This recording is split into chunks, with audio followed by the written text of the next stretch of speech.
Bonjour, vidéo numéro 35G, toujours dans la série sur les accessoires. Aujourd'hui, nous allons parler des posemètres, posemètres à main essentiellement. Alors, c'est un accessoire que certains jugent indispensable, c'est un accessoire que certains jugent totalement inutile, c'est un accessoire que j'utilise. Cet accessoire va vous permettre de faire des mesures de lumière. Alors il y a différents types de... Nous allons parler des posemètres, flashmètres, spotmètres et thermocolorimètres. Voilà. Donc ce sont des instruments à main. Je dis à main parce que, comme disait Coluche, ça tient dans la main, ça tient dans la main. Voilà, et ça permet d'aider le photographe dans sa mesure de lumière. Bien sûr, quand on a un appareil photo qui n'a pas de posemètre, c'est le seul moyen de faire une mesure de la lumière quand on n'est pas capable d'évaluer soi-même la lumière. Voilà. Voilà, ma mère, qui faisait pourtant pas souvent de la photo, elle regardait la lumière, elle te disait, allez, là, pour 5-6, un cinquantième, tu vas être à environ 500 ASA, quoi. Voilà. Et puis si on fait la mesure, ah bah tiens, ça correspond. Voilà.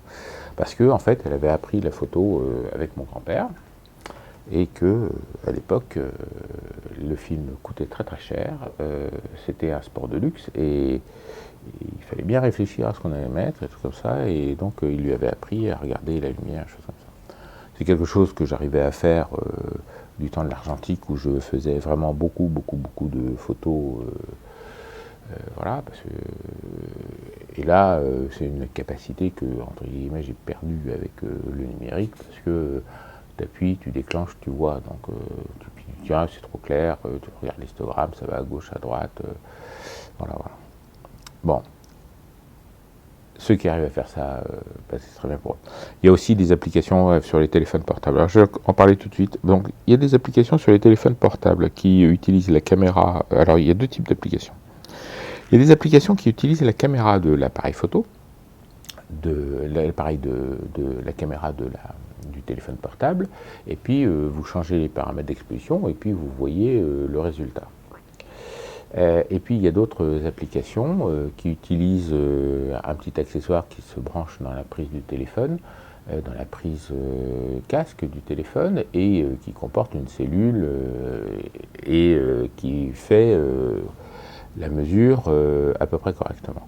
Alors pour cette deuxième option, je n'en ai pas, mais ça me semble un mode d'ingénierie tout à fait correct, et je pense que ça doit fonctionner correctement. Voilà. Si c'était fabriqué par une vraie marque comme Gosen, ça me satisferait plus.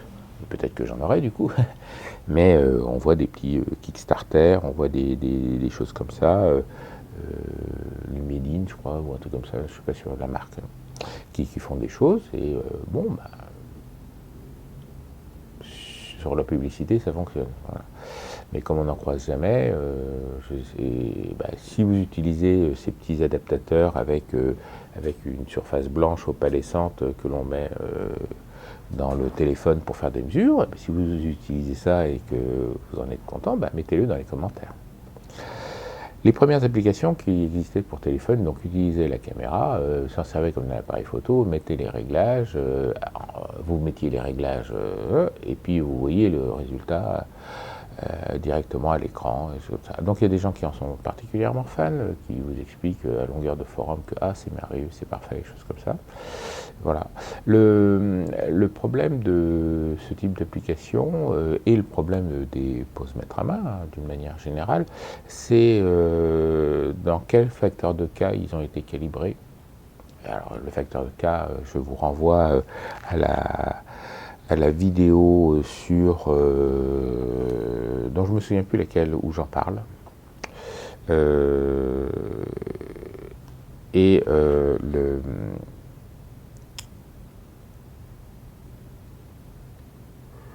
facteur K, cas, c'est dans la mesure de l'exposition à tous les coups, ou ça peut être dans la vidéo sur la sensibilité. Voilà, le coefficient K, c'est dans la vidéo, alors ça doit être dans la vidéo numéro 6 ou 7, plutôt 6, voilà. Bon, le facteur K est un coefficient qui permet de transformer la puissance lumineuse reçue par le sujet et par le posemètre en un couple vitesse-diaphragme. Donc c'est carrément la variable d'ajustage qui permet de faire matcher les échelles. Voilà. Alors, pour de la photo numérique, ça va marcher très bien, je pense. Mais par contre, si vous voulez faire de la photo argentique, si vous voulez faire de la photo grand format, et des choses comme ça, il risque d'y avoir un petit décalage. Sachant que le décalage du facteur K varie d'un facteur 2, donc grosso modo, on peut avoir des différences de réponse d'un appareil à un autre de 1 diaph.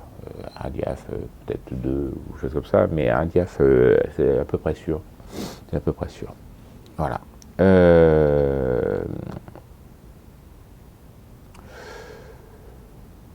Alors en photo numérique, quelle est la différence entre vous essayez, vous déclenchez avec votre appareil et puis vous avez la mesure avec votre téléphone suivant un autre angle de champ. Voilà, donc l'application pour l'utiliser en photo numérique par rapport à je déclenche avec mon appareil et je regarde mon histogramme, pour voir si je me suis trompé, j'ai du mal à voir l'avantage. Voilà. Mais bon, ça existe, des choses comme ça. Alors du coup, que fait donc cette application de portable que ne fait donc pas cette application portable qui utilise la caméra par rapport à l'application portable qui utilise un petit accessoire et les posemètres à main que je vais essayer de vous vendre. Voilà. Eh bien, il y a une chose que ça ne fait pas, c'est la mesure en lumière incidente. Enfin, d'une façon générale, tous les posemètres à main font la mesure en lumière incidente. Je dis d'une façon générale parce que ça n'est pas le cas du spotmètre, forcément. Enfin, ça n'est pas le cas de la fonction spotmètre. Soyons précis. Et puis, ça peut ne pas être le cas de modèles basiques, très simples, comme on pouvait en trouver dans les années 50, 60, choses comme ça. Par exemple, là, j'ai dans les mains le fleuron du posemètre français, voilà, qui s'appelle Île-de-France 2, breveté tout pays, voilà. Ça, c'est un... Alors, voilà, c'est un Réalt, voilà. Ça, c'est un posemètre qui ne fait pas la mesure de lumière incidente. Donc la lumière rentre là, et puis on a une aiguille qui dévie, et ainsi de suite. Bon. Donc celui-là, il ne fait pas la mesure de lumière incidente, et il n'y a pas forcément d'accessoires qui existent pour ça. Et puis il y a d'autres appareils qui vont faire la mesure de lumière incidente. Par exemple, on va sortir celui-là, voilà, qui est très joli. Voilà, alors celui-là, tac, donc c'est un... Hop là, c'est pas facile à photographier, donc c'est magnifique, c'est très joli, la Western Master, voilà. Et bien, pour faire la mesure en lumière incidente, il faut lui rajouter un petit accessoire, comme ça, alors ça, c'est... ils en sont très fiers, hein. C'est étudiant soufflerie, roulé sous les aisselles, magnifique, quoi. Et enfin, je veux dire, il y a des heures de calcul derrière d'ingénierie pour réussir à ne pas faire une boule qui soit haute comme ça. Et voilà, et ça va permettre de mesurer la lumière incidente. Et puis, à contrario, il y a des appareils de mesure de posemètre à main qui, eux, sont quasiment faits que pour mesurer en lumière incidente. C'est-à-dire que quand vous voulez faire une mesure en lumière réfléchie, parce qu'il y a deux types de trucs, on est obligé de démonter une partie, et puis ça, voilà, Je la pose sur la table, ça roule par terre, je mets le pied dessus. Comment ça fonctionne, monsieur l'ingénieur? Je ne sais pas, là. Voilà, donc voilà, et puis vous avez donc la petite cellule qui est au fond, c'est le truc que je fais briller. Alors, vas-y, fais le mise au point Coco, voilà. Tac, c'est ça, l'addition de mise au point. Voilà, donc vous voyez, il y a un petit rond qui brille au centre du bazar. Bon, bah, c'est la vitre qui protège le petit carré de silicium, hein, c'est ça, voilà. Et puis voilà, donc typiquement, ça c'est un appareil de studio professionnel, hein, qui est plutôt fait pour être utilisé en permanence en lumière incidente. Alors, c'est quoi la lumière incidente? C'est quoi la lumière réfléchie? Eh bien, je vous ai fait un joli petit dessin. Je me suis appliqué. Alors, nous sommes tous des terriens, hein, donc si vous voyez la vidéo sur une autre planète, je ne sais pas si c'est ce que je vais vous dire est exact, mais grosso modo, nous sommes tous terriens. Donc, et pour l'extérieur, nous sommes tous éclairés par le soleil. Et donc, il y a plusieurs cas de figure de photographie. Donc, le photographe, alors il est sous son chêne, hein, ça c'est un chêne, c'est un magnifique chêne, et donc sous le chêne, on trouve des glands, non, des photographes. Et donc, ça c'est l'appareil photo. Et alors, il y a plusieurs cas de figure. Est-ce que je photographie le petit personnage qui est devant moi, mais qui est sous le chêne? Ou est-ce que je photographie le personnage qui est là, mais qui est sous le ciel bleu, sous l'éclairage du soleil? Est-ce que je photographie le petit bonhomme qui est là, mais qui est sous son sapin? Très joli sapin, je me suis appliqué. Ou est-ce que je photographie le château qui est derrière? Voilà. Donc, et voilà. Et donc, si on prend le cas du petit bonhomme qu'on photographie là, eh bien, il est éclairé par le soleil. Et donc, soit je vais aller avec mon pose-mètre à main, et puis je vais aller près du petit bonhomme, et puis je vais aller mesurer la lumière qui lui tombe dessus, et là, je vais mesurer la lumière incidente, qui a une incidence, qui tombe dessus, qui tombe sur le petit bonhomme. Voilà. Alors que si je reste avec mon appareil et puis que je mesure le petit bonhomme, je mesure la lumière qu'il réfléchit et qu'il renvoie vers moi. Voilà. Donc la lumière réfléchie, c'est la lumière réfléchie par le sujet, et la lumière incidente, c'est la lumière qui tombe sur le sujet. Voilà. Et donc, on en a déjà parlé dans tout ce qui est mesure d'exposition et choses comme ça.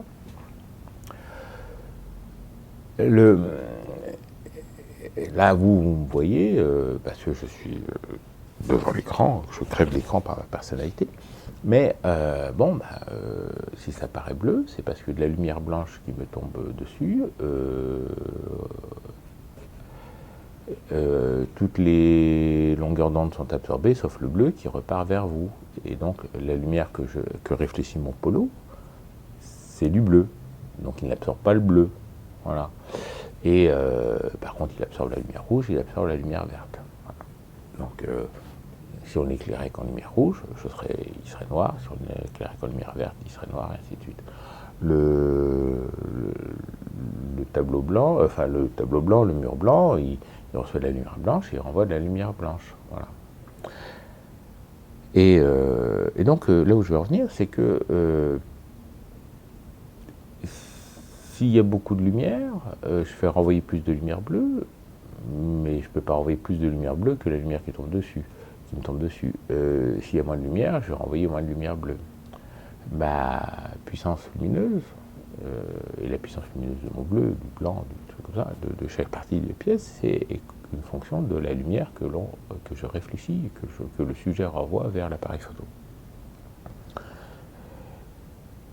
Et donc, mais l'appareil photo, pour l'instant, il ne sait pas que mon polo est bleu, il ne sait pas que je suis blanc caucasien à peau blanche, parce que je pourrais très bien être antillais à peau mélaminée et être simplement très éclairé. Ça, il n'est pas capable de le savoir. Et donc, du coup, il imagine, parce qu'on lui a dit que, t'en fais pas, Coco, c'est simple, hein, en moyenne, toutes les photos correspondent à un gris neutre, et donc, du coup, t'inquiète pas là-dessus, tu vas y aller, et on va tout faire en gris neutre. Et donc ça, il dit, puisque tout est censé être neutre, je fais exposer pour que ce que je reçois soit exposé pour donner un gris neutre. C'est comme ça qu'on a trouvé le gris neutre, en mesurant des milliers et des milliers de photos en coefficient de réflexion. Et on s'est dit, en moyenne, ça fait 18%, c'est mon coco, t'as trouvé le bazar. Parce que 18%, c'est quoi cette valeur? C'est quoi cette valeur? C'est n'importe quoi, c'est pas... Et donc, du coup, voilà. Mais si vous voulez faire abstraction du sujet, eh bien, il est bien plus simple de mesurer la lumière qui tombe sur le sujet. Voilà. Alors, celui-là, il faut que ça... Voilà. Hop là. Et donc, mesurer la lumière qui tombe sur le sujet, par exemple, et pour se dire, ah oui, d'accord, ça fonctionne comme ça, c'est parfait. Voilà, donc ça, c'est un peu merdique. C'est anglais. Voilà, ça c'est dit. Voilà, tac, pouf, voilà, de mesurer la lumière qui tombe sur le sujet, plutôt que de se dire, tiens, donc là je suis à 7,5, se dire, tiens, on va mesurer la lumière réfléchie par sujet, parce que, vous voyez, ça ne me donne pas la même valeur. Là, on est à 8,5. Voilà, donc j'ai fait la première valeur, c'était 7,5. Hop. Vas-y, fais le mouvement. 7,5, voilà, une aiguille rouge que j'espère on verra. Voilà, 7,5, 8,5, il y a un diaph d'écart. Voilà, il y a un diaph d'écart. Bon, donc la lumière incidente est en fait très très pratique pour pas se casser la tête sur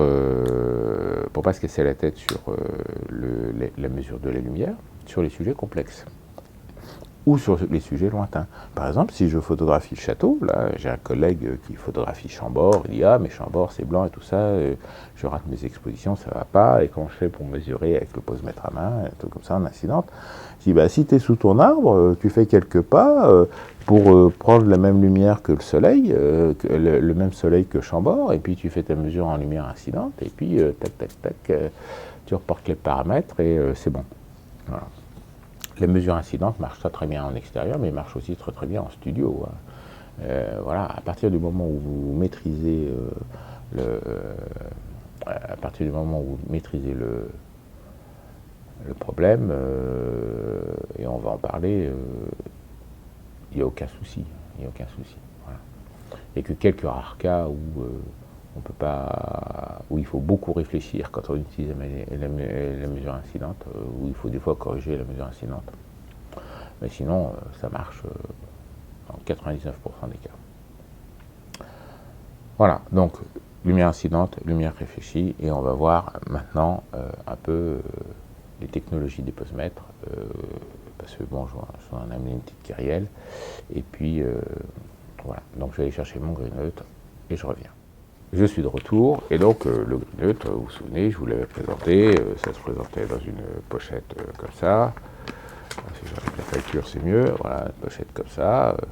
Alors, voilà, la photo change de temps en temps, tous les 10 ou 20 ans, ils mettent une nouvelle photo, mais Kodak, on doit en fabriquer toujours, et doit toujours en vendre, des choses comme ça, et voilà. Alors, j'en sors un, tac, donc voilà, le gris neutre, c'est ça, je fais la mise au point dessus, non, je fais pas la mise au point dessus, le gris neutre, c'est ça, des choses comme ça. Alors, pour des raisons d'esthétisme et pour flatter mon teint naturel, j'ai une surexposition d'un diaph sur le truc, donc si votre écran n'est pas calibré et pas dans le bon sens, et si mon exposition vous plaît pas, eh bien le gris neutre à votre écran peut paraître un peu plus clair que des trucs comme ça, parce que en fait, comme j'ai beaucoup de blanc et que je suis en ISO automatique, si je passe comme ça, là je vois les ISO qui commencent à chuter, des choses comme ça, tac, alors que si je mets là, je suis repassé à 640, voilà, donc le fait de passer de l'un à l'autre en champ quasiment complet, là je suis monté à 1250, voilà, 1250 ISO automatique, et puis là si je mets sur du blanc, ça me permettra de faire ma balance des blancs, là je suis descendu à 320 ISO, 400, 280, 250, voilà. Parce qu'en fait je suis au 50e de seconde à f5.6 et je suis mis en mode ISO automatique de façon à pallier les passages de nuages et des choses comme ça, et j'ai une correction de +1. Voilà. Et je trouve que ça fait pas mal. Bon, mais moi, là sur quoi je règle mes trucs, bien sûr mes écrans sont calibrés, donc j'ai aucun souci, et voilà, je sais que c'est bien. On continue. Donc, le fait de pouvoir mesurer en incidente ou de mesurer en réfléchi,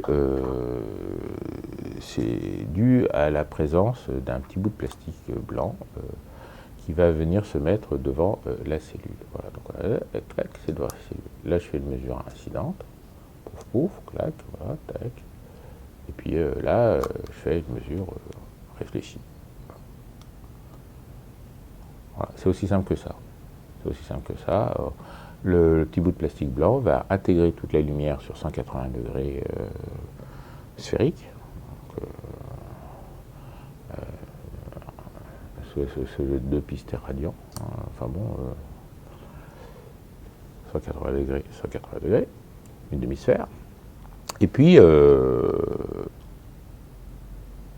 alors que la mesure réfléchie va se faire suivant un certain angle de champ. Et c'est là que va commencer, entre guillemets, les possibilités des différents appareils. Bon.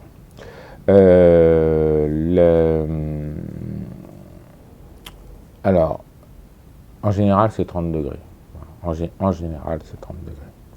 Et bien sûr, sur 1 degré, c'est ce qu'on appelle les spotmètres. Voilà. Et il y a des intermédiaires entre 30 degrés et 1 degré. Donc, on appelle posemètre un appareil qui va permettre de mesurer de la lumière continue. On va appeler flashmètre un appareil qui est capable de mesurer de la lumière instantanée, de flash. Voilà. Donc, de la lumière discontinue. On va appeler spotmètre des appareils qui vont être capables de mesurer de la lumière suivant un angle très très étroit.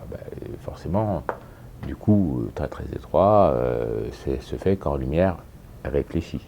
Voilà. Par le sujet. Et on va appeler thermocolorimètre des appareils qui vont permettre de mesurer la lumière, non pas en puissance, mais en qualité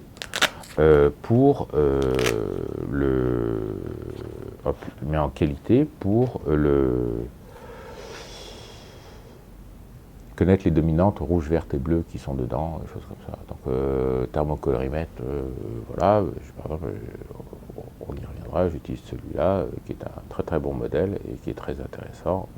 Voilà, c'est tellement intéressant que, c'est pas pour me vanter, mais j'en ai acheté 2, quoi. Voilà. Alors que je suis pourtant amateur, hein, je fais de la photo en amateur. Mais c'est comme les trépieds, ça me permet de les avoir à 2 endroits différents et ça m'évite de les trimballer. Alors, comment c'est-il que ça fonctionne? On a plusieurs technologies à notre disposition et c'est justement cet aspect-là que l'on va essayer de voir, parce que si par hasard, parce que c'est des questions qui reviennent dans les forums, alors j'essaie de répondre aux questions qui reviennent dans les forums et aux questions qui ne viennent pas dans les forums. Voilà, parce qu'il y a des choses à savoir et des choses à ne pas savoir. Et donc la technologie utilisée pour faire la mesure va permettre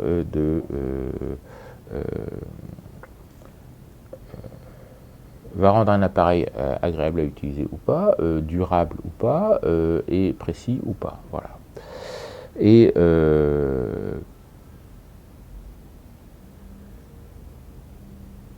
ça, je parle de la technologie de la cellule qui mesure en elle-même.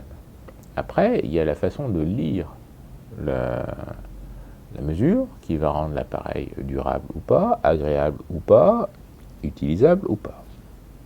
Voilà. Et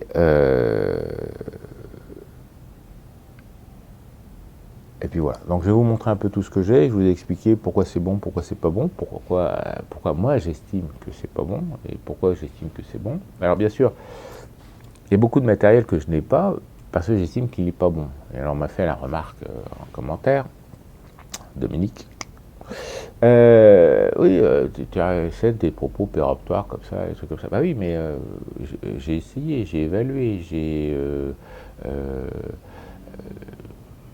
quand même des connaissances techniques par mon métier, comme ça, qui me permettent de dire, d'évaluer tout de suite, tiens, ça c'est bien, tiens, ça c'est de la merde. Voilà, bon.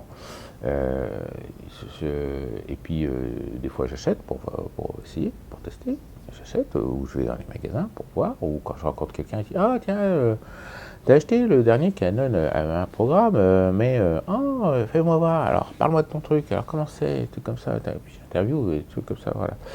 Voilà, et donc alors, je me suis fâché avec quelqu'un parce que Canon avait un programme, alors c'était sur les bancs de l'école, hein, Laurent. Je dis, c'est une merde ton truc finalement. Parce que moi j'avais un Nikon à l'époque, et puis lui il avait un Canon, et donc c'était celui qui avait la plus grosse, et bah, c'est moi qui ai gagné. Voilà. Et voilà, et puis bon, et puis il se trouve que mon oncle vient de me donner un Canon à un programme, et puis là du coup j'ai repassé plus de temps, parce que c'est quand même passé bientôt 40 ans. Et effectivement, je confirme, c'est une merde. Bon, allez. Donc, les posemètres. Alors, il y a différents types d'éléments sensibles. Et ça, c'est important. Pourquoi l'élément sensible est important? L'élément sensible est important parce que ça repose ça va éventuellement fixer toute la technologie du posemètre, comme le cas du sélénium, posemètre au sélénium, et ça va éventuellement influencer sur je trouve pas mes mots, la praticité.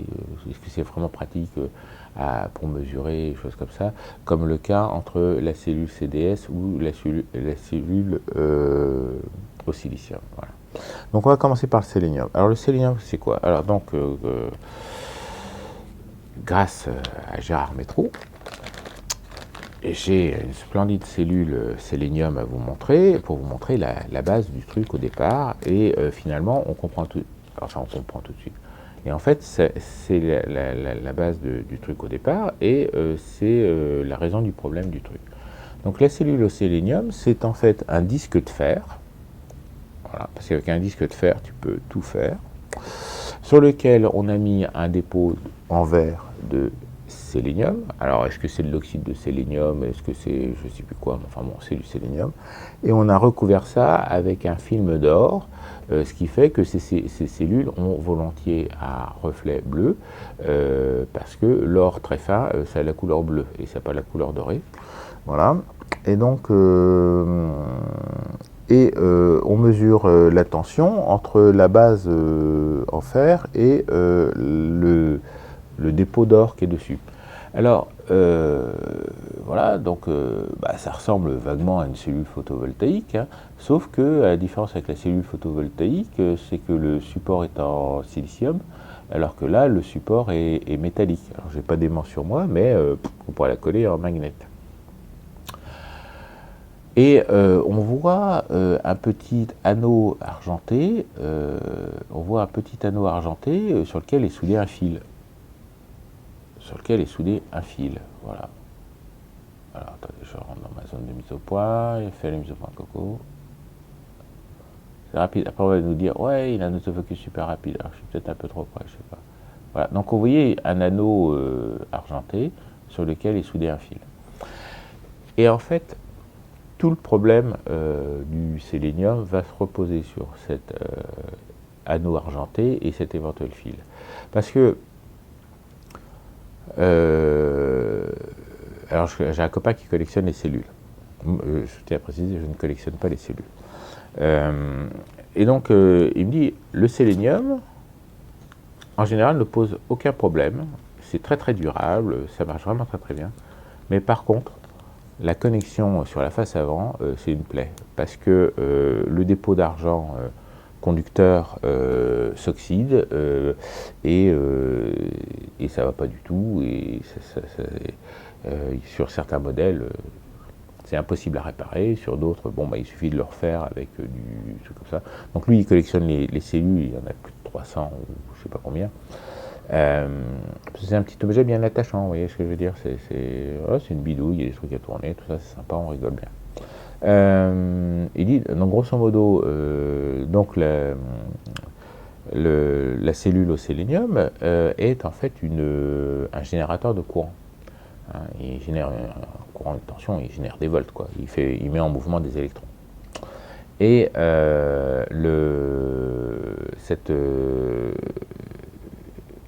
pour lire le courant, eh bien, on mettait un bête galvanomètre à aiguille. On mettait un bête galvanomètre à aiguille, là, comme celui-là que je vous ai présenté. Voilà, ça, c'est un posemètre. Alors, c'est aussi un posemètre au sélénium. Alors, allez voir sa documentation technique sur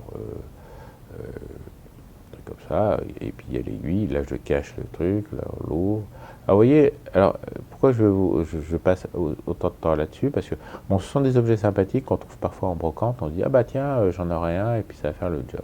Et là ce que je voulais montrer, vous voyez, la vitesse de réaction du sélénium, c'est quand même pas terrible. Et c'est le problème, et c'est comme ça qu'on va juger comment c'est vieux, comment ça fonctionne, les choses comme ça. Là, j'ai un posemètre au sélénium pour Nikonos. Donc ça date d'avant 1980. Voilà, ça peut plonger à 50 mètres. Mais si on s'amuse à l'ouvrir, c'est quelque chose que je ne fais pas souvent parce que c'est un coup à l'esquinter. Donc c'est un posemètre aussi au sélénium. Comme ça, Coco, tu comprends. Alors l'avantage du sélénium, c'est qu'il n'y a pas de pile. Voilà. C'est le fameux problème qu'ont plein de gens avec les piles. Ah, faut pas de pile. Bon, d'accord, faut pas de pile. La seule technologie que je connaisse qui fonctionne sans pile, c'est le sélénium. Et là, on va en avoir un. Alors, je me remets devant. Tac, tac. Alors, hop. Alors, je voudrais vous faire voir l'aiguille. Voilà. Donc là, oui, tac. Ça réagit quand même beaucoup plus vite. Vous voyez ce que je veux dire? Voilà. Parce que c'est vraiment un système qui a de la patate, quoi. Donc du coup, si vous trouvez un sélénium et puis que... alors je vais vous en montrer un autre qui, lui, n'a pas cette vélocité, et en fait, c'est pas bon. Moi j'ai vu un posemètre avec un sélénium neuf,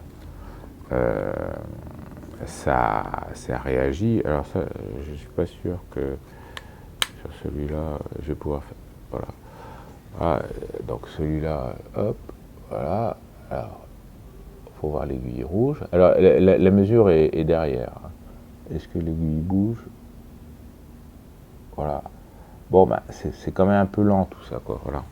Alors que j'en ai vu un en très bon état avec une cellule neuve, l'aiguille est à la vitesse de l'éclair, quoi.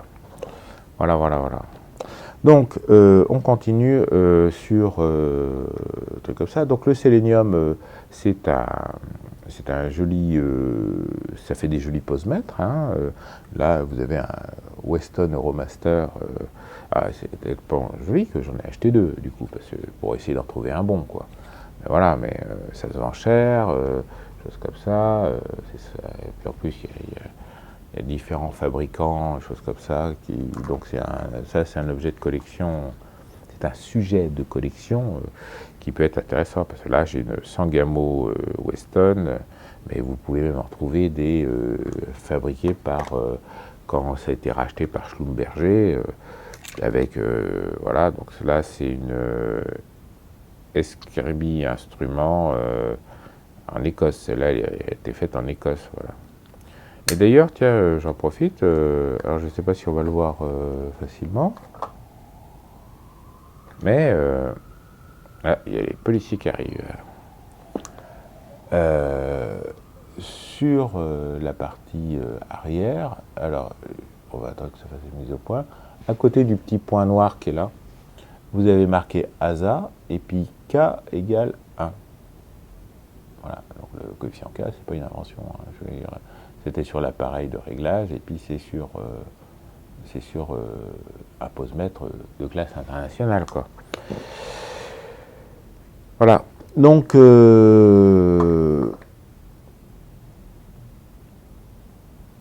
voilà, tiens, c'est marrant ça. Voilà. Donc celle-là, elle est S Kirby Scotland, et puis l'autre, elle est en Enfield Middlesex England. Bon, voilà. Donc, comme je vous dis, c'est passionnant, des choses comme ça. Voilà. Bon, on continue. Donc le sélénium, c'est sympa. Quand c'est en bon état, c'est en bon état et ça fonctionne très bien, comme tout ce qui est en bon état. Et puis quand c'est pas en bon état, alors pour le réparer, il faut trouver l'artisan. Hein. Le réparer soi-même, oui, c'est possible, mais donc ça repose, la mesure de la puissance lumineuse repose toujours sur des galvanomètres. Je ne connais pas de cellule sélénium qui ait un affichage autre que par déviation d'aiguille. Voilà, soyons précis. Je ne connais pas tout non plus, mais voilà. Parce que c'est un moyen de mesurer des courants très très faibles. Hein. C'est pas des volts qui sortent de la cellule, c'est des millivolts au mieux. Voilà. Donc on met un petit voltmètre derrière et puis on mesure le truc et puis après on fait une graduation. Donc grosso modo, voilà tout ce que l'on peut dire sur le sélénium. C'est bien, ça marche bien, ça peut faire la mesure incidente, ça peut être de classe professionnelle, comme ça peut être de classe amateur, ça peut être de très jolis objets qui ne fonctionnent pas, comme là, j'en ai une là, parce que je vois il me reste 50 secondes avant le changement de bobine. Donc vous voyez, là, on m'a donné, parce qu'elle est morte, quoi, elle est irréparable. Voilà, ça se déplie, c'est magnifique. Voilà, c'est un très bel objet. En plus, l'appareil en lui-même, il est en très bel état. Hein. Comme ça, il n'est pas tombé à la mer, il n'est pas cassé, il n'est pas un truc comme ça. Mais la cellule à l'intérieur est encore bonne. La cellule à l'intérieur est encore bonne, c'est-à-dire qu'elle débite des volts. Mais les connexions, et trucs comme ça, se sont oxydées. Et il n'y a pas moyen de refaire passer le courant, choses comme ça. Donc c'est quand même un peu dommage parce que c'était un bel objet. Et puis, alors il a deux problèmes. Il y a aussi une pièce il y avait un ruban de calculateur qui était en plastique, en caoutchouc mou, et qui était une pièce flexible. Parce qu'on tournait avec une petite molette et puis on faisait défiler, des trucs comme ça. C'était beau, c'était magnifique. Et puis ça, hélas, ça s'est cuit avec le temps et voilà. Donc c'est foutu. Donc c'est un bel objet. Tellement bel objet que on me l'a donné et puis que je l'ai pris et puis parce que voilà, quand on me fait un cadeau on dit merci et voilà. Et mais bon, il me l'a donné pour pas l'acheter parce que ça faisait mal au cœur de jeter des choses comme ça, mais ça ne fonctionnait plus. Voilà. Donc le sélénium, c'est intéressant. C'était un de mes premiers posemètres parce que un de mes premiers posemètres c'était le Leningrad 4 dans les années 80 parce que c'était le seul que je pouvais m'acheter pour 90 francs à l'époque. 90 francs ou 180 francs, je ne sais plus. Donc c'était le seul que je pouvais m'acheter. Voilà, je ne l'ai plus. Leningrad 4 ou Leningrad 9. Enfin bon, c'était un petit posemètre russe à sélénium, et puis tant qu'il était bon, il était bon, puis quand il était plus bon, il était plus bon. Voilà. Et ça a. Voilà. J'ai jamais eu tellement une exposition précise avec celui-là. D'autres, les Weston et tout ça, je suis en train de préparer un plat de spaghettis avec toutes les sangles, ça va être merveilleux. Bon, les western et tout ça, ça marche pas trop mal. Alors, les petits posemètres comme ça français, ben, ils peuvent être bons, choses comme ça. On peut avoir des très jolies choses aussi en sélénium, voilà. Donc, ça c'est. Alors, je vais réussir à sortir. Voilà, tac. Moi j'ai un Spectra, voilà, magnifique Spectra, ouais, tac, tac, tac. Alors ça c'est. Alors Dixit, le vendeur, hein, c'est le posemètre de référence du cinéma, quoi, voilà. Paraît-il. Enfin, bon. Voilà, donc ça c'est. Alors, la tête se tourne. Je ne voudrais pas dire de bêtises, mais je crois que c'est toujours fabriqué, toujours en vente. Amusez-vous à regarder le prix que ça vaut. Alors moi, je n'ai pas payé ce prix-là. Hein. Voilà, mais bon, voilà, tac, il me dit 2,8. Oui, bon, c'est bon. Intéressant. Voilà. Si je l'ai acheté, c'est parce que j'en ai croisé une qui était pas chère. Voilà. Et puis quand je l'ai reçue, j'ai compris pourquoi elle était pas chère. Voilà. C'est parce que le mec, il m'a trollé. Mais bon, souvent, si c'est pas cher, c'est qu'il y a un mystère, quoi. Il faut acheter aux veuves. Voilà. Il faut acheter aux veuves, il ne faut pas acheter à des photographes, il ne faut pas acheter à des gens qui continuent. Ça, je le sais, mais bon, je voulais voir comment c'était fait, et ainsi de suite. Le deuxième élément de mesure qui est arrivé après, donc là on est dans les années 50-60, hein, c'est le CDS, c'est le sulfure de cadmium.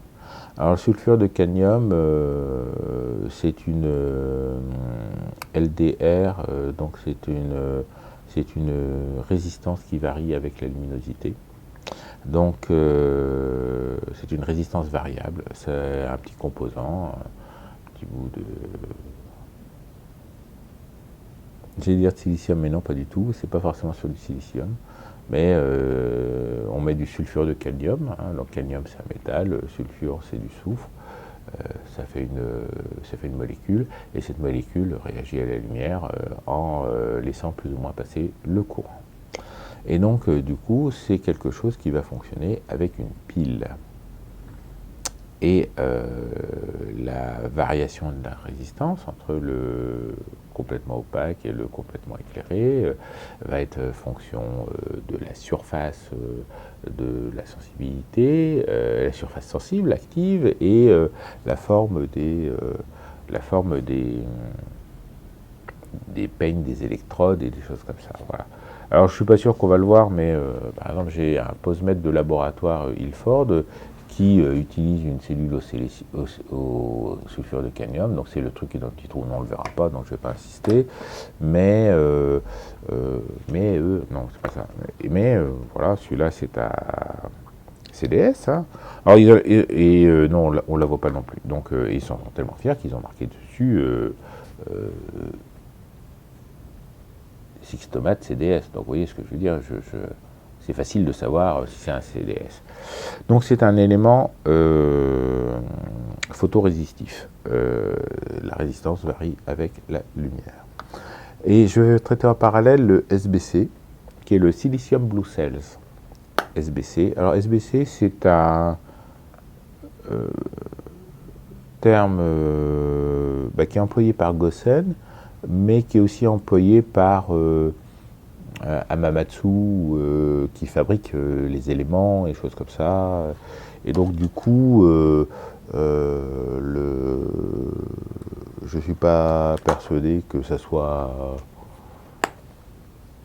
institutionnalisé ou que ce soit le truc comme ça, parce que voilà. Et là, je regarde. Parce que, et là, vous voyez, là, donc là, on est sur le Profix de chez Gosen.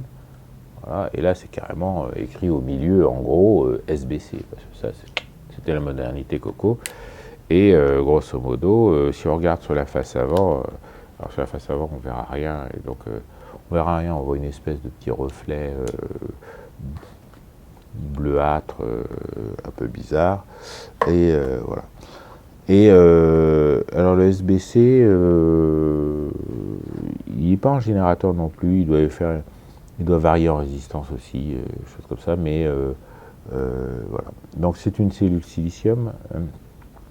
Non, mais silicium, c'est en fait c'est le substrat. Blue cells, c'est parce que le silicium n'a pas la sensibilité de l'œil humain, et donc on est obligé de mettre un filtre bleu pour le corriger. Alors par exemple, sur cette sonde de mesure, voilà, où le composant est à nu, on va avoir, donc vous voyez, donc je fais briller dans le petit rond, ah oui, mais en fait, il faut que je mette un fond, voilà, dans le petit rond, là, je fais briller la fenêtre en plastique, et dedans, vous allez voir un petit carré bleu, voilà. Et bien c'est ça l'élément sensible, silicium, et on est obligé de mettre un filtre bleu devant, pour corriger la sensibilité du silicium par rapport à la sensibilité des films panchromatiques et choses comme ça. Alors que la cellule CDS, elle n'a pas besoin de ce filtre-là. Donc si vous voyez un posemètre, vous ne savez pas ce que c'est, et que vous regardez la cellule, si vous arrivez à la voir, si ça vous renvoie un reflet bleu et que c'est uniforme, c'est du silicium, et si ça vous renvoie un reflet gris, des électrodes grises métalliques et éventuellement du jaune enfin pas du bleu au milieu, et avec des grilles comme ça, et bien ça c'est du CDS. Alors pourquoi je parle autant de temps pour vous expliquer la différence entre les deux? Ça va avoir une différence sur la vitesse de réaction du posemètre, notamment en basse lumière. Voilà. Alors ces cellules-là, alors pas les cellules sélénium, si les cellules CDS ou les cellules sélénium, CDS ou silicium, on les retrouve dans les appareils photo, et dans votre appareil photo, il y a des cellules au silicium. Bon. Et si vous achetez un appareil photo argentique un peu ancien, dans les années 70, comme ça, vous allez avoir du CDS. Et donc quand vous allez être dehors en plein cagnard, et puis vous, tac, vous faites des photos sur la place de l'église, et puis quand vous rentrez à l'intérieur de l'église, et le temps que la rémanence du CDS se perde, l'indication du posemètre ne va pas être bonne dans les premières secondes, voire premières minutes, s'il y a un très très gros écart entre l'ombre et la lumière. Et c'est un truc à savoir, quoi. C'est un truc à savoir, et puis à ne pas se faire surprendre. Bon. Le CDS, comme c'est un système photorésistif, alors là on va rentrer dans le, on va commencer à rentrer dans le velu. On a différentes façons, donc la cellule sélénium émet du courant, et on a un voltmètre qui est derrière. Donc c'est quelque chose qui est purement linéaire, et toute variation de résistance dans le circuit va, notamment due à l'oxydation des contacts, et ainsi comme ça, va altérer la justesse du posemètre. Et le seul moyen réel d'ajuster la sensibilité du posemètre pour le faire matcher sur les réglages de la norme, voilà.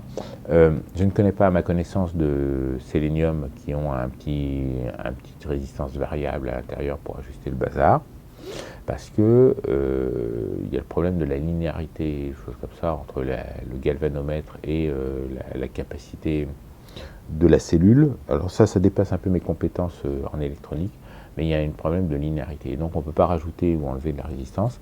Et le seul moyen que l'on a sur les appareils, ça va être de modifier la taille des trous qui sont devant la cellule. Parce qu'en fait, alors sur celle-là, la grille est mobile, mais voilà, on a une grille qui permet de passer d'une gamme à une autre. Vous voyez. Et donc, et derrière le petit plastique alvéolé de mesure, il y a une deuxième grille. Voilà. Donc la première grille va permettre de régler, donc c'est l'échelle basse lumière. Et puis, donc une fois que l'échelle basse lumière est réglée, on va remettre l'autre grille, et puis on va dire, j'ai pas assez de lumière qui passe, donc je réaugmente le diamètre des trous, je perce les trous, parce que voilà, là, tous les trous sont vaguement au même diamètre et large, donc elle n'a pas été réajustée, mais si je prends l'autre qui est vieille, autant que je me souvienne, celle-là, alors voilà, celle-là, elle n'a pas la même pattern de trous, parce qu'il y a des trous qui carrément n'ont pas été percés. Voilà.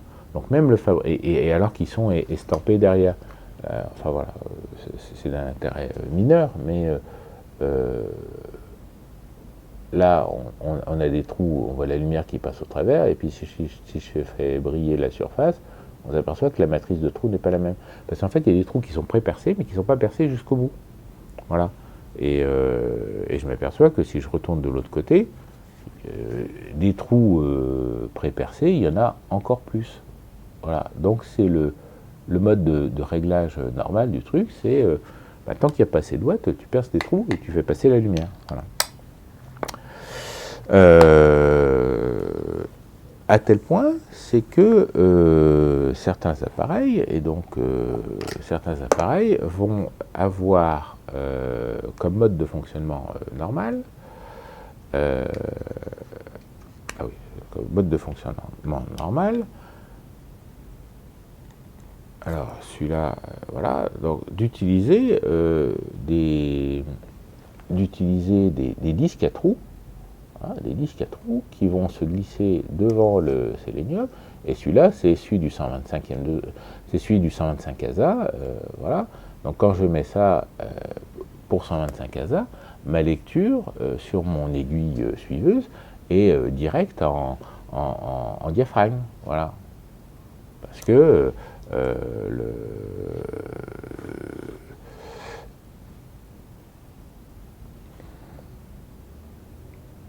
la lecture avec l'aiguille suiveuse est directe en diaphragme. Que je dise pas de bêtises. Alors donc du coup c'est livré avec toute une panoplie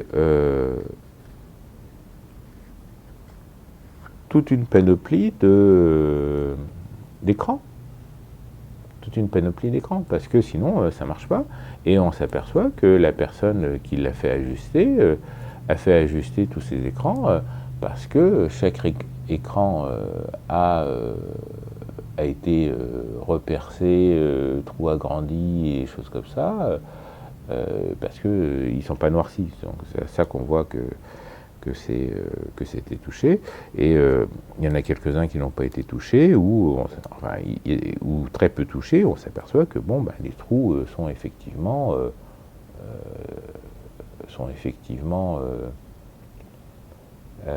noircis au bord, quoi. Et donc le fait de les retoucher a fait que ça a bouffé l'anodisation. Voilà.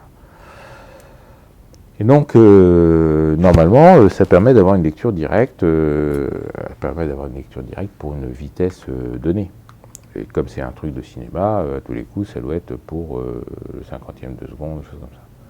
Alors j'ai lu le mode d'emploi, parce que j'ai le mode d'emploi, mais c'est il y a très longtemps, donc je peux peut-être me tromper. Voilà. Donc m'en voulez pas, c'est un truc que voilà, j'ai acheté ça pour voir, et puis j'ai vu, et puis j'ai emballé, et puis voilà. En fait, je l'ai acheté parce qu'elle était fournie aussi avec un filtre de densité qui permet de voir les nuages et de surveiller les nuages. Et voilà, et c'est ça que je voulais en fait dans l'ensemble. Bon, on range le bazar, chose comme ça. L'autre moyen, donc ça, ce sont des circuits directs, c'est-à-dire que l'on mesure quelque chose directement de façon entre guillemets linéaire. Une autre façon, ça va être d'utiliser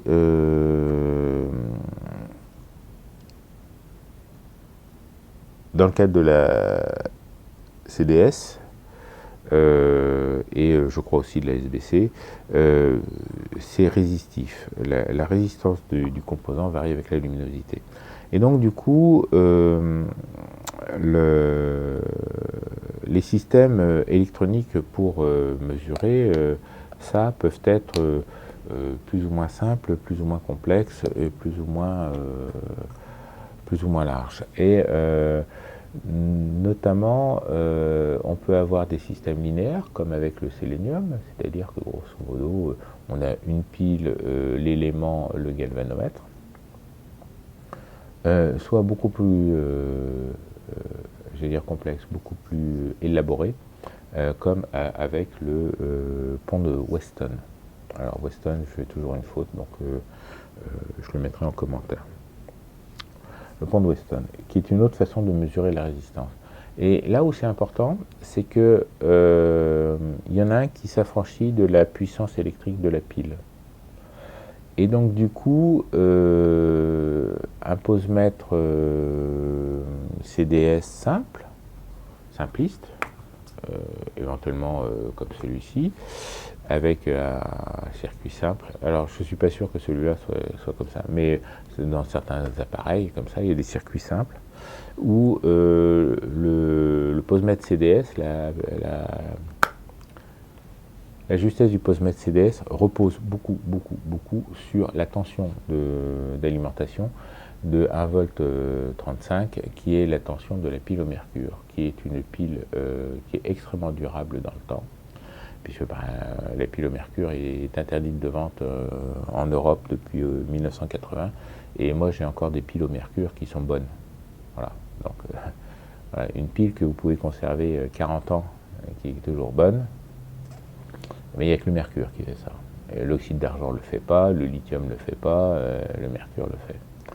Et d'ailleurs, l'armée américaine, l'OTAN, mais l'armée américaine surtout, ils ont des piles de 2,7 V pour mettre dans les intensificateurs de lumière, dans les viseurs de nuit, des choses comme ça. Et 2,7 volts, ça ne se fait qu'avec 2 fois 1,35 V. Donc au jour d'aujourd'hui, l'Amérique n'a rien à foutre de l'environnement, ça on le savait, mais elle utilise toujours des piles de 2,7 V. Voilà. Donc, quand vous avez un posemètre qui repose sur une pile au mercure et qui repose sur la stabilité et le voltage de la pile au mercure, eh bien, si vous voulez utiliser une pile moderne, il va falloir le faire adapter à la nouvelle pile, parce que ce sont en fait des circuits électriques très simples. Et qu'il est pas facile d'ajuster. Qu'il n'est pas facile d'ajuster, qu'il n'est pas facile de faire ça simplement. On vend des adaptateurs pour remplacer la pile mercure, où on met une pile à l'oxyde d'argent. Alors souvent, la pile au mercure est une pile PX625, et on trouve des adaptateurs pour mettre des piles SR44 dans des PX625, et c'est en fait un petit emballage de PX625 dans lequel on a mis une diode Stocky, un truc comme ça. Et donc l'adaptateur, Gossen en fabrica, c'est l'adaptateur MR9. Voilà, donc MR9,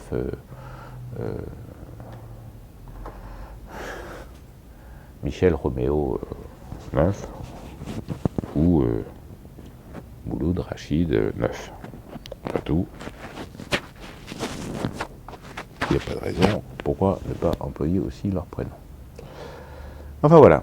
Donc le posemètre, parce que bon, on fabrique toujours au jour d'aujourd'hui des posemètres à main, il n'y a pas de souci. Il y a la marque Kenko ou Seconic qui continue à fabriquer des posemètres à main. Voilà, donc on continue à fabriquer des posemètres à main, c'est peut-être que c'est finalement utile. Voilà. C'est utile à certaines personnes, et ainsi de suite. Mais le photographe amateur peut être tenté au gré d'une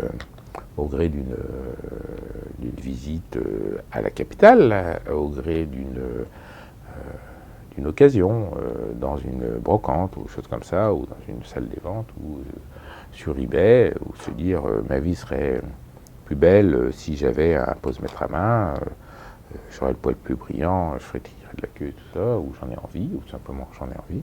Je vous explique un peu comment quoi choisir non, mais quelle technologie implique quelle chose et à quoi il faut faire attention. Parce qu'on trouve de tout. Vous allez trouver du posemètre sélénium de 1930 comme au premier jour, qui réagit avec le tac, et puis vous allez trouver du truc qui a à peine 30 ans, qui a à peine 2 ans, 5 ans, 10 ans, et qui est mort. Voilà. Parce que il est tombé, il n'a pas aimé la douche avec Tata Ginette, choses comme ça. Voilà. Il y a mille et mille raisons. Voilà. Celui-là, il est dans un état esthétique magnifique, des choses comme ça. Et il est irréparable. Voilà. Bon, enfin bref. Donc, l'électronique linéaire, c'est-à-dire pile, galva, photorésistante, des choses comme ça, va reposer sur la qualité du photorésistance et la qualité de la pile. Et si vous avez une pile type PX625, bon, je ne vais pas en sortir une pour vous montrer ça, vous faites un coup de Google, PX625, et puis voilà, et vous allez voir ça. Les piles est d'une manière un problème assez intéressant pour tout ce qui est posemètre, parce que ça devient rapidement galère et des choses comme ça, et à un tel point, c'est que j'utilise tous les posemètres que je vais vous montrer, si je les ai gardés, c'est qu'ils ont un intérêt ou choses comme ça, et je les utilise comme ça. Mais en fait, je balade la pile d'un posemètre à un autre, parce que sinon, d'abord, il y a des posemètres qui vous bouffent les piles à une vitesse phénoménale. Voilà. Bon, donc, après, il y a le pont de Weston. Alors, le pont de Weston, ça, c'est pas mal.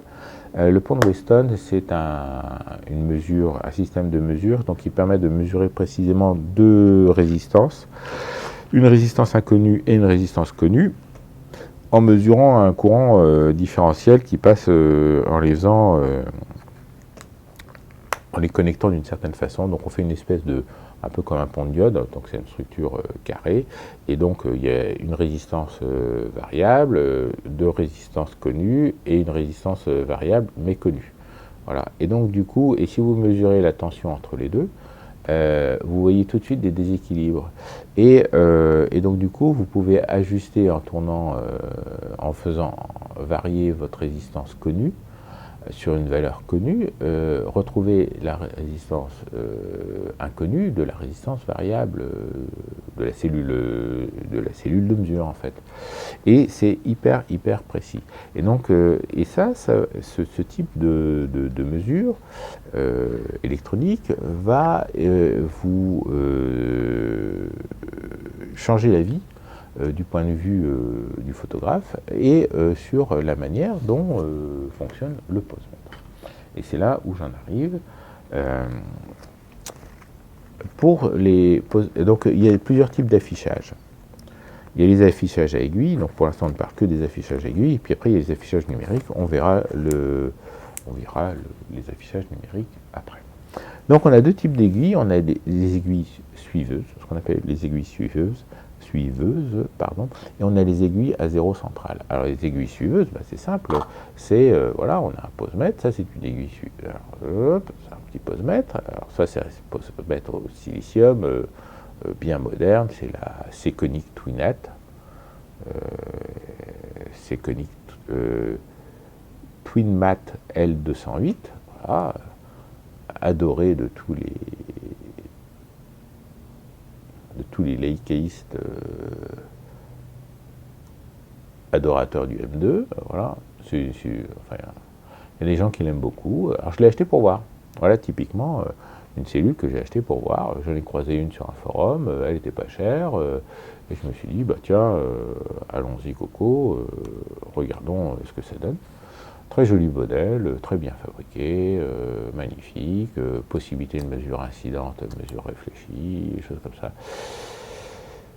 Ouais, mais premier problème, c'est une aiguille suiveuse et c'est quelqu'un qui ne sait pas faire un galvanomètre. Voilà.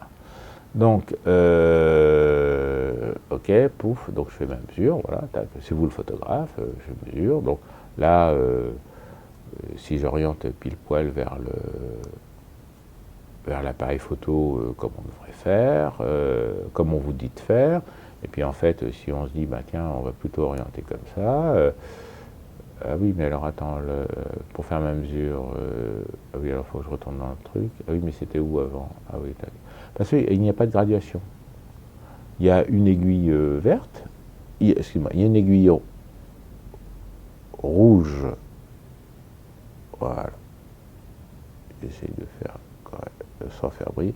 Il y a une aiguille rouge, alors peut-être, voilà, il y a une aiguille rouge comme ça, qui est le galvanomètre par le posemètre, il y a une petite mémorisation, et puis il y a une aiguille verte à faire tourner pour superposer. Voilà. Voilà.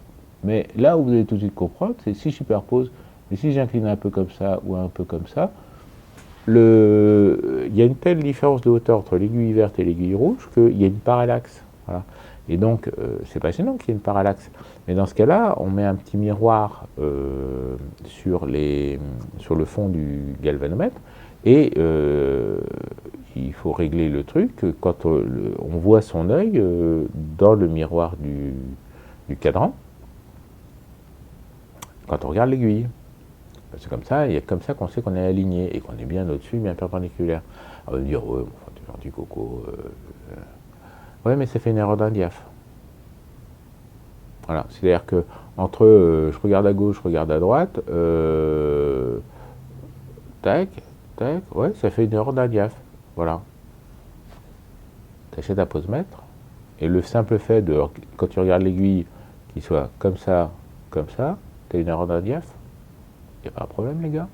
Bon. Après, le cadran est gradué n'importe comment, parce que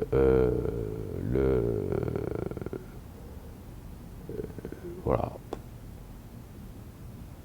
Les vitesses sont en vitesse entière et moins un tiers de diaph. Les diaphragmes sont gradués en demi-diaph.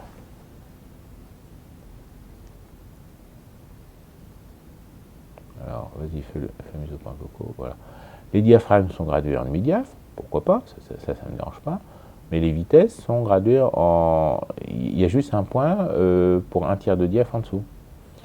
Alors, on va me dire, oui, mais non, mais c'est bon, coco, là, tu nous picores l'or pour rien, parce que, ben oui, en fait, tu te sers de l'autre... Non, tu te sers de rien pour faire le tiers de diaph supérieur. Le tiers de diaph supérieur, tu peux pas l'avoir. Tu peux pas l'avoir. Ils auraient fait une graduation sur 4, les 3 points, un truc comme ça. Donc on a dit, ah, ils sont subtils, ils ont fait en tiers de diaph les vitesses, en demi-diaph en tiers de V les vitesses, en demi-EV les diaphragmes. Ah, dis donc, c'est raffiné, comme ça. Et en fait, non, c'est n'importe quoi.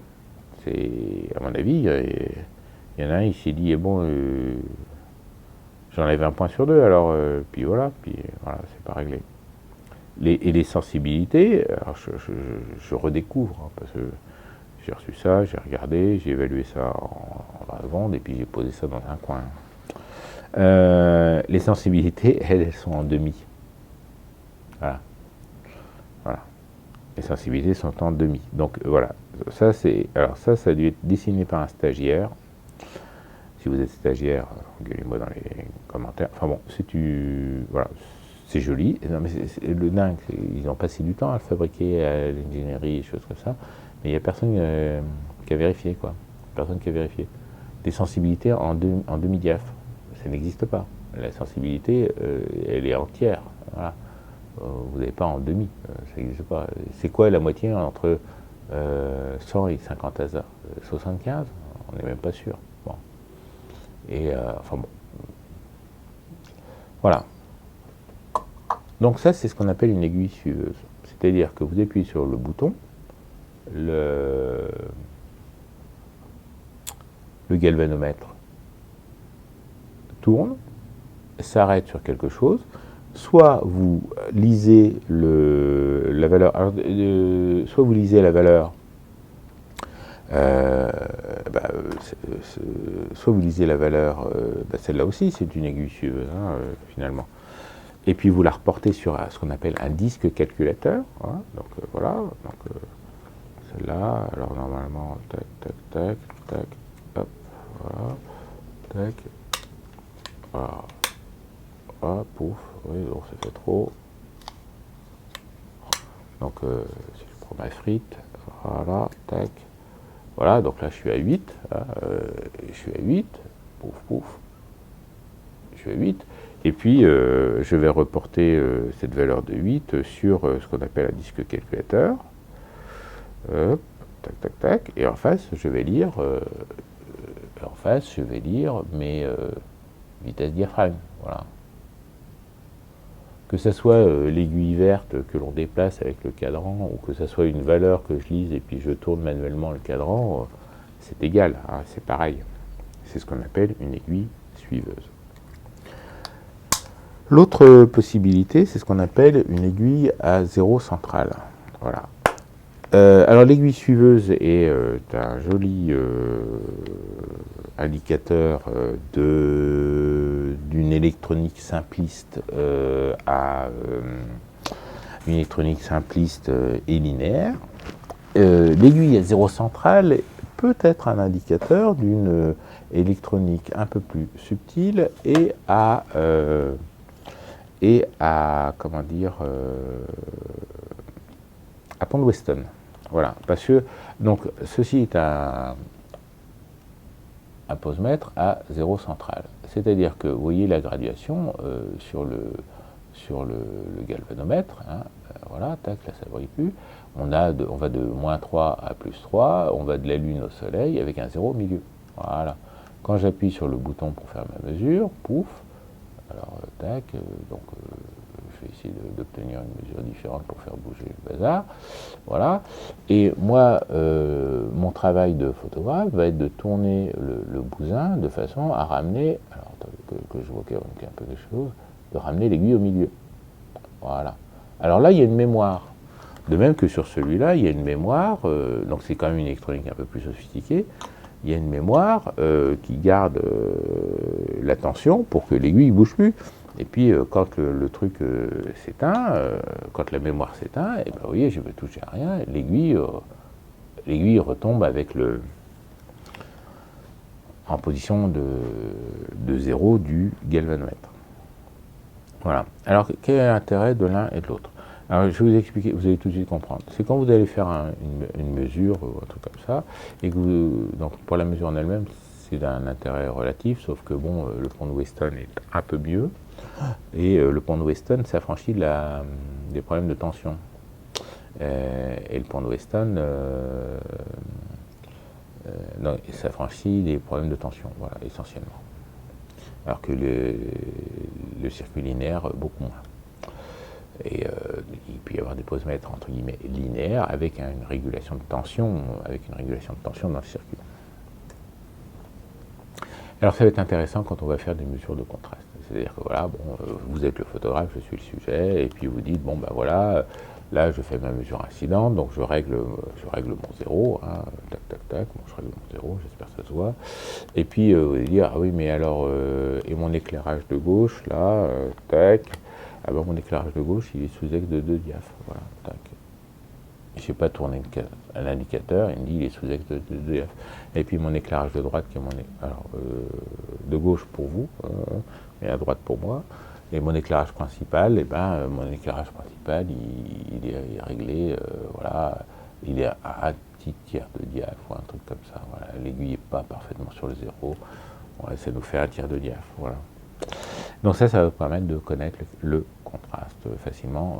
Voilà. C'est-à-dire que vous faites la mesure, vous centrez votre aiguille, et puis après vous faites toutes les mesures que vous voulez. Ça va vous donner, dans la gamme de moins 3 à plus 3, le contraste de votre sujet et votre écart par rapport à votre lumière. Voilà. avec l'aiguille suiveuse, ça va être beaucoup plus chiant, parce que, bon, par exemple, je reprends l'exemple de cette hérésie, bazar, vas-y, fais le coco. Le cadran n'est pas gradué. Le cadran n'est pas gradué, on voit rien, et tout comme ça. Alors, il fait pas la mise au point. Bon, voilà. Le cadran n'est pas gradué. Donc quand je fais ma mesure comme ça, clac, donc je fais la mesure, je suis le mode d'emploi, je me mets, alors comme je sais me servir d'un galvanomètre à aiguille, je sais que je me mets dessus pour superposer mes trucs, parce que sinon, tac, tac, c'est comme ça. Puis après, quand je vais mesurer là, bah, l'aiguille a quand même bien bougé, vous voyez, pour juste un tiers de diaph.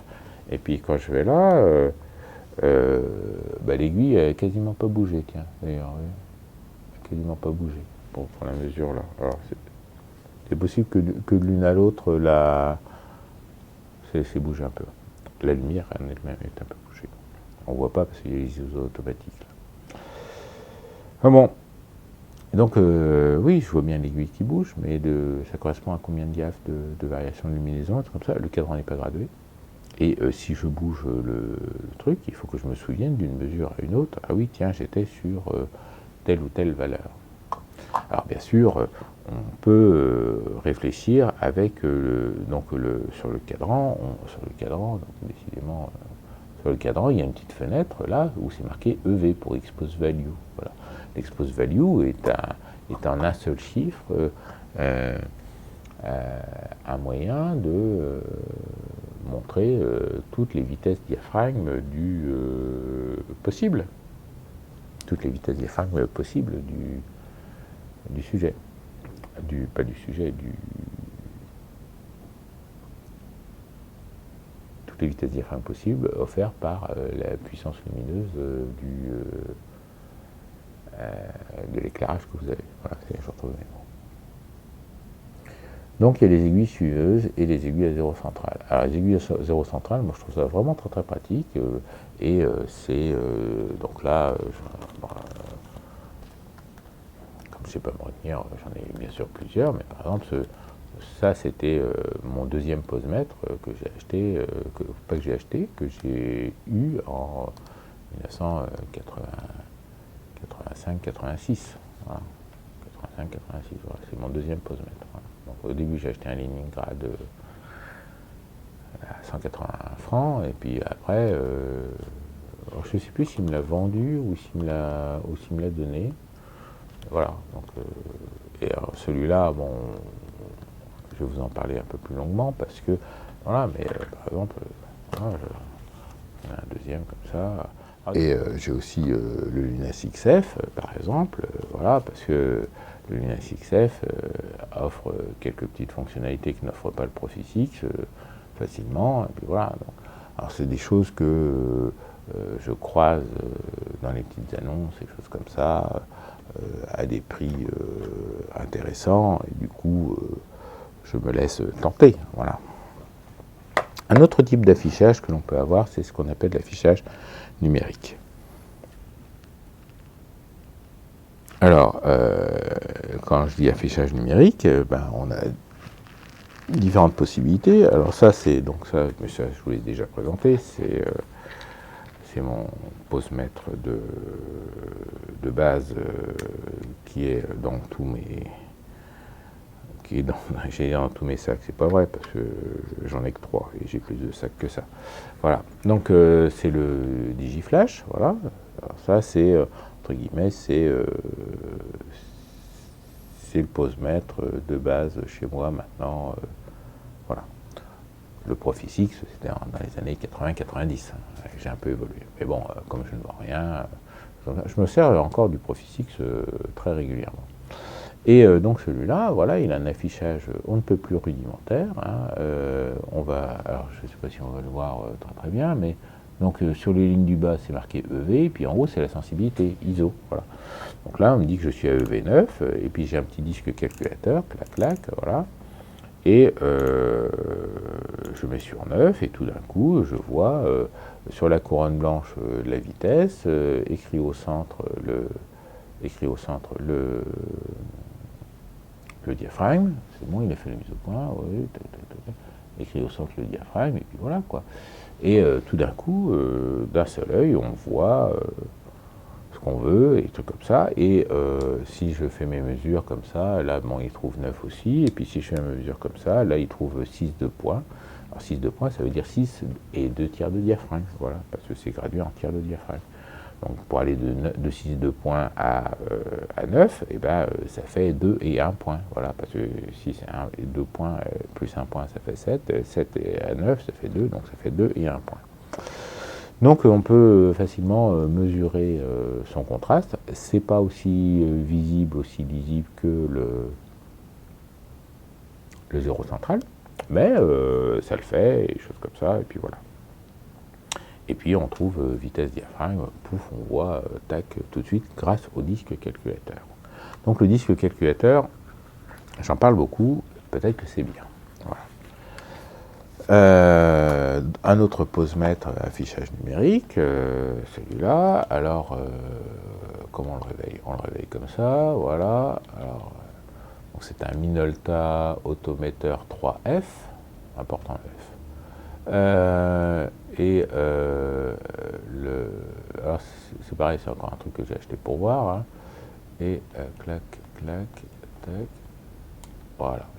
Et donc lui, il a un affichage complexe. Vous voyez, j'ai quand même mis du temps à retrouver comment ça fonctionnait. Et donc, par exemple, bon voilà, donc on mesure comme ça. Alors bien sûr, quand on multiplie les posemètres, on multiplie les dire ah oui, celui-là il me donne F5.6 et puis l'autre il me donne F8, lequel des deux a raison? Ben, aucun des deux, c'était F11. Voilà, donc lui il a un affichage qui est différent et que l'on peut faire moduler, c'est-à-dire que tac, tac, tac, tac, tac. Ah tiens, c'est amusant ça. Donc je peux faire apparaître EV et ASA. Voilà. Et puis EV et ASA, et puis sur la grille du dessus, j'ai le diaphragme qui s'affiche, mais ça n'a aucun sens. On est d'accord. EV, oui, c'est un sens. ASA, c'est un sens, mais le diaphragme, c'est pour quelle vitesse, on ne sait pas. Alors, je peux faire apparaître soit c'est les boutons qui sont fatigués, soit il y a un ordre précis. Donc, je peux faire apparaître alors ça c'est pas mal ça. La vitesse de ce côté-là, le V de ce côté-là, le diaphragme en haut. Et le diaphragme, lui, du coup, il est en valeur entière. Hein. Je ne voudrais pas dire de bêtises. Oui, il est en valeur entière. Quand j'agis sur les flèches, je fais changer la vitesse qui, elle, forcément, est en valeur entière. Et non, elle n'est pas en valeur entière parce que de toute façon on a 8,8. Où je peux faire apparaître le diaphragme à gauche et la vitesse à droite. Je peux avoir un diaphragme et ASA et un truc comme ça. Il me semble que je peux avoir. Non, tac, tac, tac. Oui, je peux avoir à droite ou à gauche ASA ou vitesse et puis à gauche diaphragme ou EV. Et là, il me dit par exemple, le 60e, 2.0 et 8. Et il y a un petit 8 à côté. Voilà. 2.0 et 8. Voilà. Et bien ça, c'est un affichage au dixième de diaphragme. Donc on est sur la valeur de 2 plus 8 dixièmes de diaphragme. Plus 80% du diaphragme suivant. Voilà. Donc quelque chose comme, je ne sais pas moi, 2,7. Quelque chose comme ça, puisque je vous rappelle qu'on passe de 2 à 2,8, vous voyez ce que je veux dire, pour la valeur, comme ça. Et d'ailleurs, alors, je ne sais pas si vous allez le voir facilement, le bar graphe en haut montre effectivement le trait plus sur 2,8 que sur 2, voilà. Mais le problème des affichages LCD, c'est que on ne peut pas être entre deux électrodes, vous voyez ce que je veux dire. Éventuellement, on pourrait allumer deux électrodes en même temps et faire apparaître deux bâtonnets noirs, pour montrer qu'on est à cheval sur une valeur, mais voilà. Donc là où je veux en venir, c'est qu'on a des affichages au dixième de diaphragme qui sont éventuellement pertinents d'un point de vue photométrique, mais qui sont très difficiles à lire. Là, j'ai la Gosen, c'est ultra pro. Hein. Ultra pro. Avec ça, t'es pas pro, t'es ultra pro. Alors, c'est la version américaine de la Master 6. Hein. En France, en Europe et en pays civilisés, elle s'appelait la Master 6. Alors Gosen a un problème avec le 6. Hein. On a Profi 6, Luna 6, Master 6, B6, Digi6. Ils ont un problème avec le chiffre 6, je ne sais pas. Et voilà. Et donc ça s'appelle l'Ultra Pro aux États-Unis. Acheté ça sur eBay, hein, des choses comme ça. Et là, bon, bah, c'est pareil. Hein, si je fais une mesure, pouf, voilà. Alors il faut la régler là, parce que j'ai ici, voilà, tac, tac, 60e, on va aller à 60e. Gentiment, pouf, voilà, 60e. Bon, bah, c'est intéressant de voir que déjà, ah non, j'ai un peu optimiste. Voilà. Entre le Minolta et des trucs comme ça, si. Voilà, voilà. Donc là, j'ai 60e à 2 et 2 dixièmes, et là, j'ai aussi 60e à 2 et 2 dixièmes. Voilà. Voilà, alors bah là c'est. Alors l'affichage, bon je ne vais pas vous faire tout le mode d'emploi, mais je peux choisir. J'ai un bouton pour faire varier mes flèches plus et moins, voilà, pour faire varier ma valeur. Et donc je peux choisir de faire varier le diaphragme ou de faire varier la vitesse et il calcule l'autre. Voilà. Donc c'est. En fait, les deux varient de concert puisqu'on est en EV. En fait. Mais ça permet de dire, bah voilà, je veux 5, 6, et puis, là je prends 4, et puis il va me faire varier plus la vitesse en essayant de rester dans le F4. Si je cherche à être à F4 et alentour, et ben il va me faire varier à l'affichage les temps de pause. Alors que si je lui dis, ben non, finalement je veux être plutôt...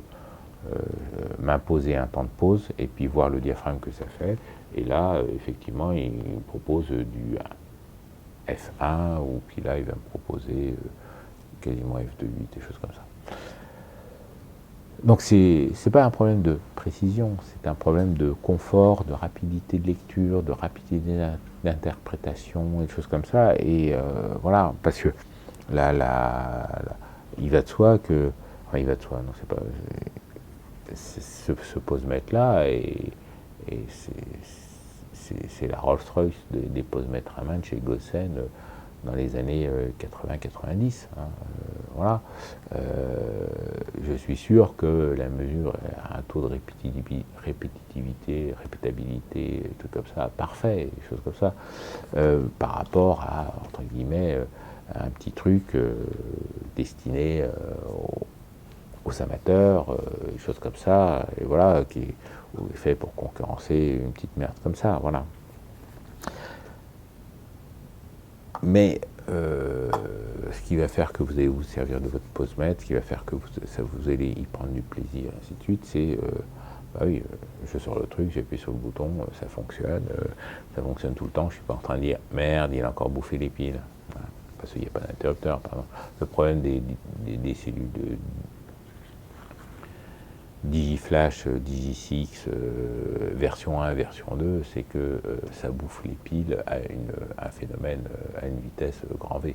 C'est très joli, c'est très pratique, ça fonctionne très très bien. Voilà, je mets la pile le matin dedans quand je vais faire ma sortie photo, je l'enlève le soir. Je ne sais pas si vous avez remarqué, mais voilà, alors c'est très simple à faire. Hein. Voilà, tu sors un petit couteau en tiroir, des choses comme ça, et puis tu sors ta pile, et puis j'emballe ça dans le truc, et puis voilà. Et dans mes sacs, j'ai une pile d'avance. Voilà, j'ai une pile d'avance parce que il y a pas.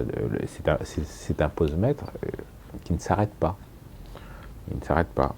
Et du coup, votre jeu de pile, la pile, elle dure 2 mois. Elle dure 2 mois. Sur le Digiflash, elle dure 2 mois, ou un truc comme ça. Donc elle dure 60 jours, grosso modo. Voilà. Bon, si vous faites de la photo tous les 70 jours, bah, c'est une pile. Voilà. Là, sur celui-là, c'est pareil, c'est un posemètre qui ne s'arrête pas. La pile, elle dure 1 an et demi. Alors c'est une pile de 9 volts, hein, donc c'est une pile chère. Là, c'est une pile CR2016 ou un truc comme ça, ou 2032. CR2032, je crois. Alors les CR2032, maintenant, on commence à en trouver des pas chers, mais quand il fallait aller au magasin photo pour la payer 30 ou 40 balles, ça fait cher quand même. Enfin voilà. Bon. Donc la gestion des piles, et par exemple, bon, ce posemètre là, qui est un posemètre que j'adore, alors par exemple ça c'est un posemètre, donc c'est le bon. Alors j'ai pas pris le bon, parce que c'est pareil celui-là. J'en ai une paire. Hein, et ben comment dire, il bouffe les piles à une vitesse mais phénoménale. On se demande comment ils ont pu réussir à survivre. Il devait avoir des actions chez Duracell ou je sais pas quoi, parce qu'ils bouffent les piles. Alors à tel point, c'est que je le stocke sans pile. Quand j'en ai besoin, je prends une pile, je le mets dedans. Quand je vous disais, voilà, j'ai une pile j'ai une ou deux piles affectées au posemètre. Et puis voilà, quand je vais utiliser ce posemètre-là, et ben, je déplace ma pile, je repose ma pile, voilà, tac. Alors c'est un posemètre que j'aime beaucoup parce qu'il va permettre d'utiliser ce qu'on appelle une sonde de mesure pour faire du grand format, pour faire de la chambre. Voilà. Donc enfin j'aime bien. Alors tac. Alors je m'aperçois que c'est quand je vous dis que j'ai pas pris la bonne, parce qu'en fait ce posemètre là je dois l'avoir à 2 ou 3 exemplaires.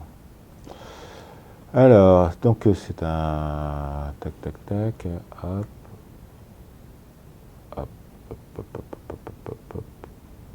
Voilà. Donc là, si je me prends en mesure, pouf, voilà, et ben je suis toujours à un 60e, 2,4. Donc 2,4, 2,2, là il y a peut-être un nuage qui est parti, ou chose comme ça.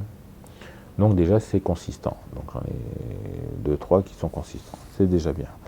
Et donc oui, ce que je disais, sur celui-là, je peux brancher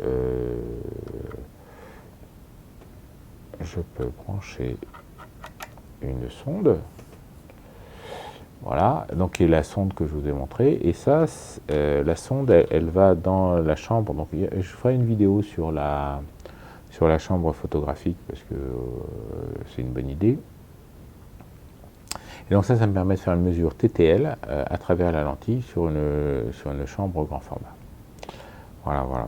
Et alors donc bon, la sonde a un mode de fonctionnement qui est pas mal, et c'est pour ça que j'ai acheté celle-là.